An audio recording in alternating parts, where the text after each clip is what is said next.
Cabral Libby doit apprendre à être sérieux dans sa vie. Abonnez-vous en activant la cloche de notification pour recevoir la primeur de nos futures publications. 1. Dans la capture à gauche, pour lui la crise anglophone c'est de la criminalité depuis hier. 2. C'est le même qui il y a encore quelques jours félicitait le grand dialogue national alors tous les observateurs avertis de la scène camerounaise y compris les diplomates étaient sceptiques. Quelle cohérence. Mais ce n'est pas le plus important.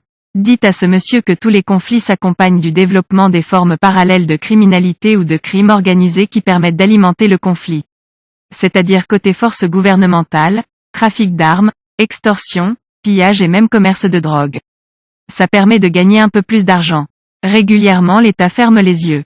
Côté insurgé, trafic de drogue, extorsion, kidnapping et autres. C'est cet argent qui permet aux insurgés de financer l'achat des armes, établir des réseaux transnationaux pour alimenter leurs actions, légitimer leur présence sur un territoire. Dès lors pour les Ambazoniens, ces kidnappings font partie de ce qu'on appelle plus globalement l'économie de guerre. Les rançons alimentent la crise. Or la guerre fait gagner de l'argent à tous les belligérants, les officiers supérieurs de l'armée régulière et les Ambazoniens.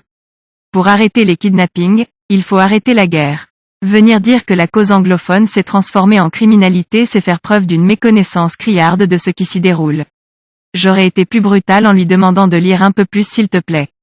Mais plus sérieusement, dites à ce monsieur d'être moins léger. Quand on prétend vouloir gouverner, il faut être plus profond et plus sérieux. Veuillez prendre 3 secondes pour liker la vidéo et la partager.